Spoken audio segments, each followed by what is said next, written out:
नमस्कार दोस्तों, haunted shadows में आपका स्वागत है, जहां हर कहानी आपके होश उड़ा देने और दिल दहला देने का वादा करती है। यह हर कहानी बेहद रोमांचक अंधेरे के रहस्यों और अनजाने खौफ के सफर पर ले जाएगी। आज की हमारी कहानी आपको ऐसी रहस्यमयी दुनिया में ले जाएगी। कहानी शुरू करने से पहले अगर आप इस चैनल पर नए हैं तो चैनल को सब्सक्राइब करना बिल्कुल ना भूलें, ताकि हर डरावनी कहानी सीधी आपके पास पहुंचे। तो तैयार हो जाइए, क्योंकि अब आप उस दुनिया में कदम रखने वाले हैं जहां हर कदम पर खौफ का साया आपका इंतजार कर रहा है। चलिए डर और रहस्य की इस यात्रा की शुरुआत करते हैं। आपने भी कभी न कभी ये जरूर सुना होगा कि जिस स्कूल में आप पढ़ रहे हैं या पढ़ चुके हैं वो जगह हॉन्टेड मानी जाती है। लेकिन क्या आपने कभी गौर किया है कि उस स्कूल को हॉन्टेड दिखाने या मानने में सबसे बड़ी भूमिका अक्सर खुद स्टूडेंट्स की ही होती है। लेकिन आज का यह रियल इंसिडेंट डाउ हिल स्कूल, वेस्ट बंगाल की है, जिसके बारे में जानकर मैं खुद भी चौंक गया, क्योंकि वहां पर इतने सारे पैरानॉर्मल एक्टिविटीज हुई हैं। इस स्कूल में हर कोने में छिपी है एक अनकही कहानी, हर दीवार के पीछे दबी है एक रहस्य, और हर रात लाती है अपने साथ एक नई दहशत, जहां शिक्षा के साथ साथ डर भी आपका साथी बनेगा, जिनसे बचना नामुमकिन है। ये जो कहानी है वो साल 1996 में एक रियल इंसिडेंट है जो मेरे दोस्त देव के साथ घटी थी। देव ने बताया कि वह और उनके जुड़वां भाई ध्रुव 8वीं क्लास में डाउ हिल स्कूल में पढ़ते थे, और जब यह सब हुआ, स्कूल के बारे में मैं ज्यादा जानकारी नहीं दे पाऊंगा, लेकिन इतना जरूर कह सकता हूं कि यह एक 5 मंजिला स्कूल थी और उसकी 5वीं मंजिल अक्सर बंद रहती थी। उस दौरान एक नई बायोलॉजी टीचर स्कूल में आई थीं, जिनका आना सभी के लिए एक नई कहानी लेकर आया, जिन्हें शायद 5वीं फ्लोर के बारे में कुछ भी जानकारी नहीं थी। असल में यह बात तो किसी भी छात्र को नहीं पता थी, लेकिन कभी किसी ने जानने की कोशिश भी नहीं की थी। वह नई टीचर अचानक से 9वीं क्लास के बच्चों को बिना किसी स्कूल की टीचर को सूचना दिए बायोलॉजी लैब ले गईं, जो कि 5वीं फ्लोर पर थी, जबकि वहां 5वीं फ्लोर पर जाना ही मना था। वहीं हमें पहली बार हमारी बायोलॉजी लैब दिखाई गई। टीचर ने जैसे ही विषय का समझाना शुरू किया, धीरे धीरे पूरी क्लास इकट्ठी हो गई और उत्सुकता से सुनने लगी। अचानक जानवी, जो एक स्टूडेंट थी, वॉशरूम यूज करने के लिए 5वीं फ्लोर पर गई, लेकिन वह वापस ही नहीं आई। टीचर ने इस बात पर ध्यान नहीं दिया। उन्होंने सारे स्टूडेंट्स को अपने साथ नीचे प्रैक्टिकल करवाने के बाद अपनी क्लास 3री फ्लोर पर ले आई। क्लास में हल्ला मच गया कि जानवी गायब हो गई है, और धीरे धीरे पूरे स्कूल में हंगामा मच गया। जब तक वॉचमैन और प्रिंसिपल को खबर लग चुकी थी कि जानवी, जो 9वीं क्लास में पढ़ती थी, वॉशरूम यूज करने 5वीं फ्लोर पर गई थी और वह वापस नहीं आई। वॉचमैन ढूंढता ढूंढता आया और उन टीचर से पूछा, आप कहां गए थे? तो उन टीचर ने कहा, हम 5वीं फ्लोर पर गए थे। मैं बायोलॉजी की टीचर हूं और मैंने इन्हें बायोलॉजी लैब में ले जाकर प्रैक्टिकल कराया था। वॉचमैन ने टीचर से कुछ भी नहीं कहा, क्योंकि टीचर को इस बारे में कोई जानकारी नहीं थी। जब तक वॉचमैन 5वीं फ्लोर पर जाकर देखा तो वहां जानवी बेहोश पड़ी थी। उसकी आंखें पूरी ऊपर चढ़ चुकी थीं, उसके होंठ नीले पड़ चुके थे और उसे बहुत बुरी तरह से बुखार था। जानवी के पेरेंट्स को बुलाया गया और उन्हें बताया गया कि शायद चक्कर आकर गिर गई हो, लेकिन असली कारण किसी को भी नहीं पता था। जानवी को उसके घर वाले अपने घर लेकर आ गए। देव को जानवी के साथ हुए हादसे के बारे में बहुत ज्यादा क्यूरियोसिटी हुई। देव देखता रहा कि जानवी लगातार 4 से 5 दिन से स्कूल नहीं आ रही है। देव ने जानवी की क्लास की दोस्त माया से पूछा, जानवी 4 से 5 दिन से स्कूल क्यों नहीं आ रही है? तब माया ने बताया कि वहां एक फ्रेंड को लेकर जानवी के घर गई थी, क्योंकि जानवी का घर स्कूल से नजदीक था। आप बिलीव नहीं करेंगे, जब हम वहां गए तो क्या हुआ। जानवी की मम्मी ने हमें घर में घुसने ही नहीं दिया। जानवी की मम्मी ने बोला, बेटा, जानवी सो रही है और वो स्कूल को कंटिन्यू नहीं करेगी। हम इसका नाम कटवा रहे हैं और हम यहां से जा रहे हैं। जानवी की मम्मी ने चेहरे पर दरवाजा बंद कर दिया और हम बाहर निकल गए। एक बार हम पलटकर देख ही रहे थे, तभी ऊपर जानवी के कमरे से जोर की चिल्लाने की आवाज आई। माया ने बताया कि वहां बहुत ज्यादा डर गए थे। मैं घर पहुंची और मैंने अपने मम्मी पापा को बताया।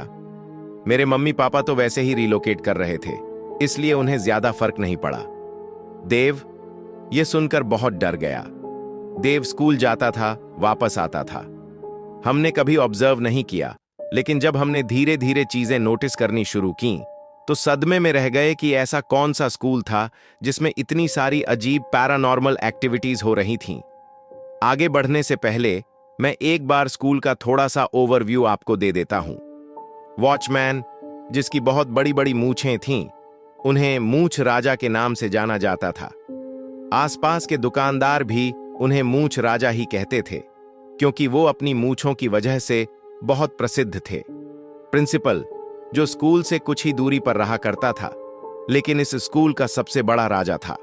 प्रिंसिपल और वॉचमैन सबसे पहले स्कूल में आते ही 5वीं फ्लोर पर जाते थे, और जाते समय भी वे लोग 5वीं फ्लोर से होकर ही जाते थे। और यह चीज देव और उसके दोस्त अक्सर ऑब्जर्व किया करते थे। जहां पर पूरा स्कूल इस चीज को अवॉइड किया करता था कि हमें 5वीं फ्लोर पर नहीं जाना है, वहीं पर देव का ग्रुप, जिसमें 4 लड़के थे, हमेशा यही सोचते थे कि किसी दिन हम उनका पीछा करेंगे और देखेंगे कि ऊपर वॉचमैन और प्रिंसिपल आखिर क्या करते हैं। एक दिन देव और उसके ग्रुप को होमवर्क ना करने की वजह से क्लास से बाहर खड़े थे। क्लास के बाहर गार्डन हुआ करता था। गार्डन में वॉचमैन काम कर रहे थे। वो अक्सर डरे हुए रहते थे। देव वॉचमैन को बुलाकर पूछता है, अंकल क्या हुआ, आजकल आपका मूड ठीक नहीं रहता? तो वॉचमैन इनकी तरफ देखता है और मुंह नीचे कर लेता है। तो देव और उसके दोस्त मजे लेने शुरू कर देते हैं। बताओ ना मूछ राजा, क्या हो गया, सब ठीक तो है? आजकल आप बड़े गुस्से में रहते हैं, हमने सुना है। तो वॉचमैन इनकी तरफ गुस्से से देखकर बोलता है, शांति से खड़े हो जाओ, वरना मैं प्रिंसिपल से तुम्हारी कंप्लेंट कर दूंगा। ये लोग शांत हो जाते हैं। इसके बाद देव कहता है, रुक जाओ यार, मैं वॉशरूम होकर आ रहा हूं। और वह 5वीं फ्लोर पर वॉशरूम में गया। अब मैं आपको बता देता हूं 5वीं फ्लोर पर जाने का रीजन क्या था। पहली और दूसरी फ्लोर पर जो वॉशरूम था वह कॉमन वॉशरूम था और वह ऑक्यूपाइड था। तीसरी फ्लोर पर लड़कियों का वॉशरूम था और चौथी फ्लोर पर लड़कों का वॉशरूम था जो रिपेयर हो रहा था। जब देव 5वीं फ्लोर पर वॉशरूम यूज करने के बाद वहां अपने हाथ धो रहा था, अचानक मिरर में देखा तो वॉचमैन पीछे खड़ा दिखा और उसने पूछा, अरे मूछ राजा, आप यहां क्या कर रहे हो? हाथ धोकर जब उसने ऊपर देखा तो पीछे कोई भी नहीं था। देव वहां पर बहुत बुरी तरह से डर गया था और सोचने लगा कि 1 सेकंड में कोई गायब कैसे हो सकता है।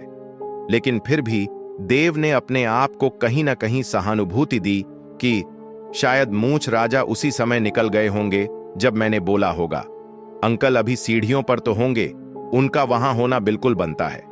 देव जब बाहर निकला तो उसने सारे फ्लोर चेक किए, पर मूछ राजा वहां पर कहीं नहीं मिले। देव अपने दोस्तों के पास आकर बोला, यार अभी ना 5वीं फ्लोर पर मूछ राजा वॉशरूम में दिखे थे और अचानक से गायब हो गए। तो देव के दोस्तों ने कहा, तू पागल है क्या? मूछ राजा कब से यहीं खड़े हैं, ये हिले भी नहीं हैं। देव यह सुनकर और डर गया। उस दिन पहली बार देव को ऐसा लगा कि स्कूल में कहीं ना कहीं अपने अंदर कुछ राज छिपाए बैठा है। पर देव और उसके दोस्त उस राज को झांकना और ढूंढना चाहते थे, पर इन पर यह इतना हावी पड़ने वाला था कि इन्होंने इस बारे में कभी नहीं सोचा था। देव और उसके दोस्तों को स्कूल से अजीब अजीब सी आवाजें सुनाई देती थीं, क्योंकि एग्जाम्स पास में थे तो उनकी एक्स्ट्रा क्लासेस हुआ करती थीं। आवाजों के कारण बहुत सारी ऐसी टीचर थीं जो पढ़ाते पढ़ाते क्लास से अचानक 5वीं फ्लोर की तरफ नजर मारना शुरू कर देती थीं। देव और उसका ग्रुप इस चीज को ऑब्जर्व किया करता था कि असल में स्कूल में चल क्या रहा है। अभी तक तो इन्होंने इतना ध्यान नहीं दिया था, लेकिन जो 5वीं फ्लोर वाला इंसिडेंट देव के साथ हुआ था, उसके बाद देव ने बहुत ज्यादा जिज्ञासा दिखाई। कुछ रातें बीतीं। एक दिन देव अपने दोस्तों के साथ प्लान बनाता है कि आज यह देखेंगे कि ये वॉचमैन और प्रिंसिपल जाते कहां हैं। जैसे ही प्रिंसिपल और वॉचमैन आए, देव और उनके ग्रुप ने देखा कि इनके हाथ में काली बैग है और उसमें कुछ सामान है। इन्होंने न तो कुछ देखा और न ही कुछ पूछा, बस धीरे धीरे प्रिंसिपल और वॉचमैन के पीछे पीछे चलना शुरू कर दिया। सीढ़ियों से जैसे ही ये 5वीं फ्लोर पर पहुंचते हैं, वहां से इतनी गंदी बदबू आ रही थी जैसे पता नहीं कितने सालों से वहां पर केमिकल्स या फिर कुछ मरी हुई चीज पड़ी थी जिसकी बदबू बहुत स्ट्रांग थी। फिर भी ये लोग वहां पर 10 मिनट खड़े रहे, पर उन्हें हिम्मत नहीं हो रही थी अंदर जाने की, जबकि ये देख रहे थे कि प्रिंसिपल और वॉचमैन अंदर फिजिक्स लैब में वहां पर पता नहीं क्या कर रहे थे। जब ये लोग वापस आ रहे थे तो इन्होंने देखा कि प्रिंसिपल और वॉचमैन भी आ रहे थे, और उनके हाथ में जो सामान था, जो पहले था, अब नहीं था। वॉचमैन ने उतरते समय देव के एक दोस्त राहुल को देख लिया और ये सारे बहुत बुरी तरह से डर गए। अगले दिन वॉचमैन ने क्लास में जाकर राहुल को बुलाया और प्रिंसिपल ऑफिस में ले आया। राहुल से पूछा गया कि तुम लोग वहां क्या कर रहे थे। राहुल ने स्पष्ट जवाब दिया, हम यह देखने आए थे कि आप लोग वहां क्या करने गए थे। वॉचमैन और प्रिंसिपल ने एक दूसरे की ओर देखा और अचानक बोल पड़े, काफी समय से 5वीं फ्लोर की मरम्मत और सफाई नहीं हुई थी, तो हम यह देखने गए थे कि कैसे और क्या क्या काम करवाना है। उस समय इस बात को वहीं टाल दिया गया, क्योंकि राहुल को भी लग रहा था कि उन्होंने कहीं ना कहीं कोई गलती की है। प्रिंसिपल और वॉचमैन को भी शायद यह लग रहा था कि अगर इस मुद्दे को ज्यादा खींचा गया तो स्कूल में बवाल मच सकता है, इसलिए इस बात को वहीं का वहीं खत्म कर दिया गया। अब हुआ ये कि जब राहुल, जिसे प्रिंसिपल ने अपने रूम में बुलाया था, वापस क्लास में पहुंचा तो देव ने फौरन पूछा, क्या हुआ था। वहां पर राहुल ने बताया, यार मुझसे ऐसे ऐसे सवाल पूछे गए और मैंने साफ साफ बता दिया। इनको यकीन तो बिल्कुल भी नहीं हो रहा था, लेकिन मानने के लिए बचा क्या था, क्योंकि अगर वे इस बारे में ज्यादा बातें करते तो खुद ही टारगेट बन जाते। देव की एक फेवरेट टीचर थी।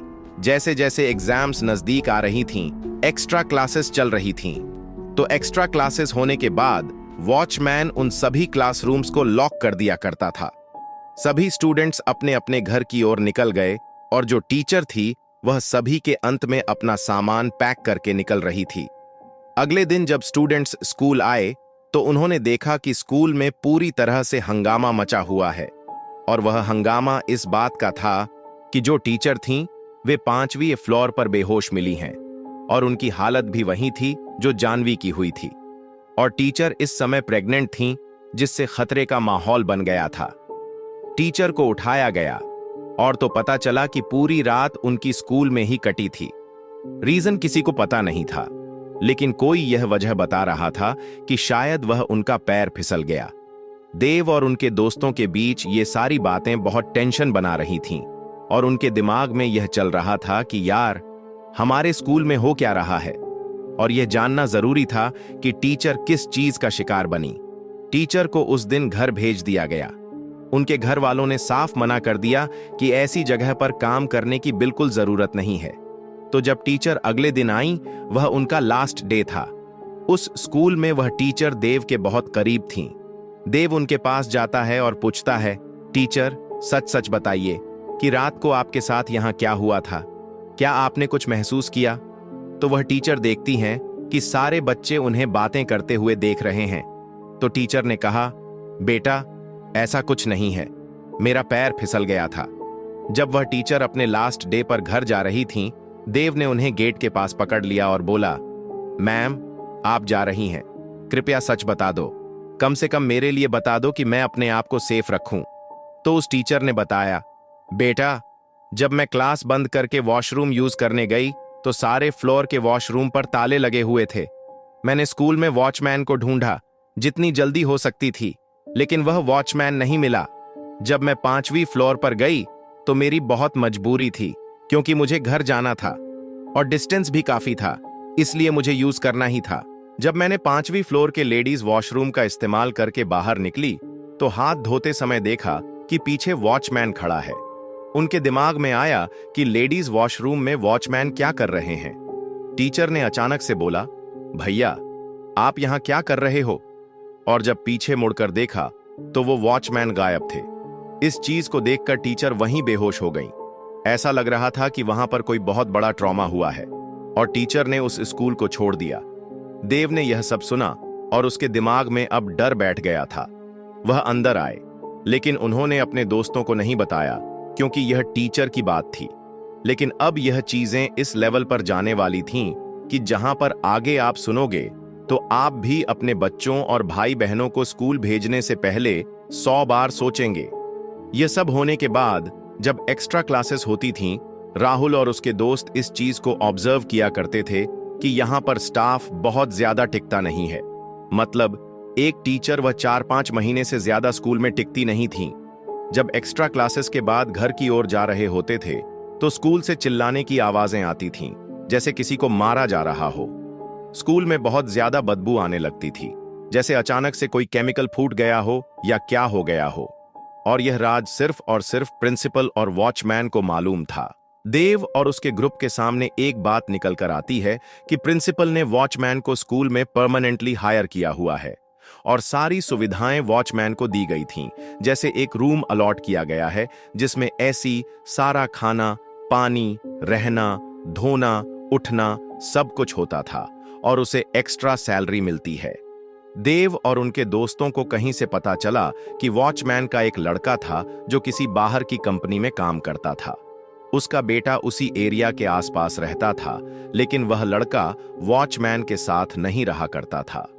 देव और उनके दोस्तों ने सोचा कि एक बार वॉचमैन के बेटे से बात करते हैं कि वह अपने पापा के साथ क्यों नहीं रहता। इन्होंने पता लगाया और उस लड़के को ढूंढा तो यहां पता चला कि वॉचमैन का जो लड़का था वह कहीं पर रूम लेकर रहता था। इन्होंने उससे पूछा, तुम अपने पापा के साथ क्यों नहीं रहते? और उस लड़के ने एक ऐसी स्टेटमेंट दी कि देव और उनके दोस्तों के पैरों तले चारों के जमीन खिसक गई। वॉचमैन के लड़के ने अचानक से कहा, मैं वहां पर नहीं रहता क्योंकि मुझे अपने पापा के साथ रहने में डर लगता है। यह सुनने के बाद इनके रोंगटे खड़े हो गए। वे बार बार पूछते रहे, क्या रीजन है? तुम्हें क्यों डर लगता है? क्या हुआ? सब ठीक है या नहीं? उस लड़के ने बस इतना बोला, मुझे बस इतना पता है कि वह स्कूल ठीक नहीं है। एक जो चीज बहुत अजीब लगी वह यह थी कि वॉचमैन की उम्र बहुत धीमी बढ़ती थी। मतलब ना ही चेहरे पर झुर्रियां थीं, ना ही उनकी मूछें सफेद पड़ती थीं। वह हमेशा बड़े मेंटेन रहते थे, जैसे सालों सालों उनकी उम्र रुक सी गई हो। इसके बाद ये सभी दोस्त बार बार यही सोचते थे कि हम 5वीं फ्लोर पर जाकर देखेंगे कि वहां पर क्या है। एक दिन ये सबसे छुपकर 5वीं फ्लोर पर जाते हैं जहां पर टीचर ने वॉशरूम यूज किया था। तभी अचानक राहुल ने वेंटिलेशन के ऊपर एक रेड कलर की पुड़िया रखी हुई देखी।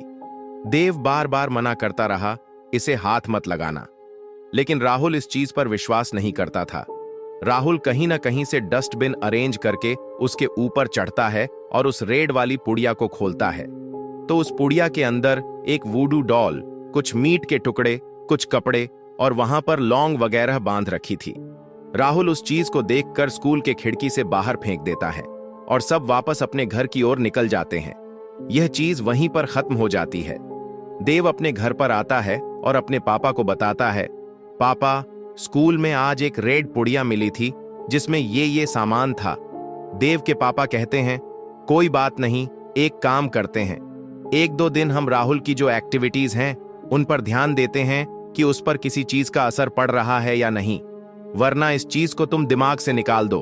अगले दिन देव स्कूल गया, पर स्कूल में चीजें पहले जैसी नहीं थीं। राहुल जो है वह मानसिक संतुलन अपना खो रहा था। एक लड़का था जो ब्राह्मण फैमिली से बिलोंग करता था, वह धीरे धीरे अचानक से वह सिगरेट, ड्रिंक और नॉनवेज की बहुत ज्यादा डिमांड करने लगा। 8वीं में पढ़ने वाला बच्चा सिर्फ इसी चीज पर ध्यान देता था, जबकि वह पहले इन सब चीजों से बहुत दूर रहता था। अगले 4 दिनों के अंदर राहुल के अंदर इतने बदलाव आ गए थे कि वह लोगों से यह बोलकर पैसे उधार लेता था कि घर पर जरूरत है, और वह सिगरेट, ड्रिंक किया करता था। उसे 2 महीने हो गए थे ड्रिंक करते हुए। देव अपने पापा को बार बार इस चीज के लिए बोलता था, लेकिन देव के पापा हमेशा कामों में बिजी रहते थे और देव के बातें नजरअंदाज करते थे, क्योंकि देव ठीक था। वह यह देखते थे कि देव को कुछ नहीं हो रहा तो राहुल के घर वाले इस चीज का कहीं ना कहीं इंतजाम करेंगे, लेकिन राहुल के घर वाले इस चीज को नहीं मानते थे कि ऐसा कुछ पैरानॉर्मल एक्टिविटी होता है। राहुल के बिहेवियर में बहुत बदलाव आ गया।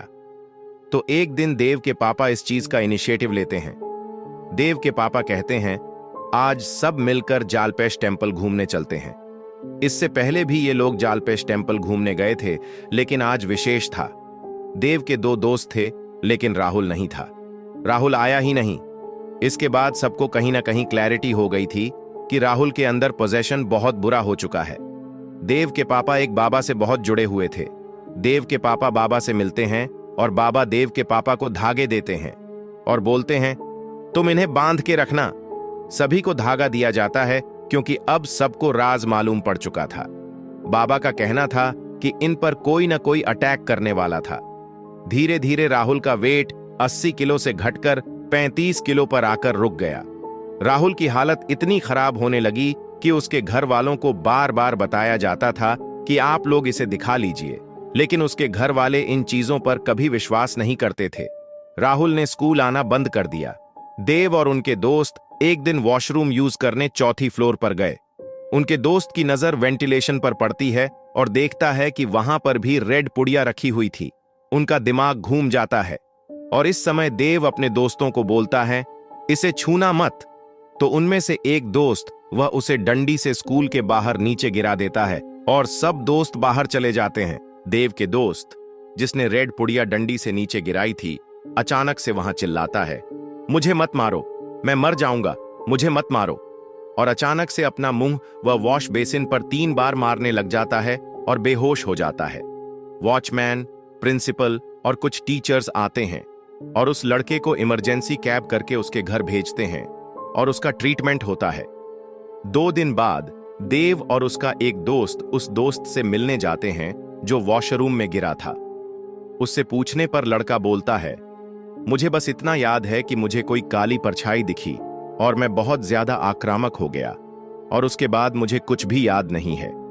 देव के दोस्तों के साथ इतने हादसे होने के बाद देव के दिमाग में ये चल रहा था कि ये चीजें किस हद तक पार करेंगी और यह हदें अभी बहुत आगे जाने वाली थीं।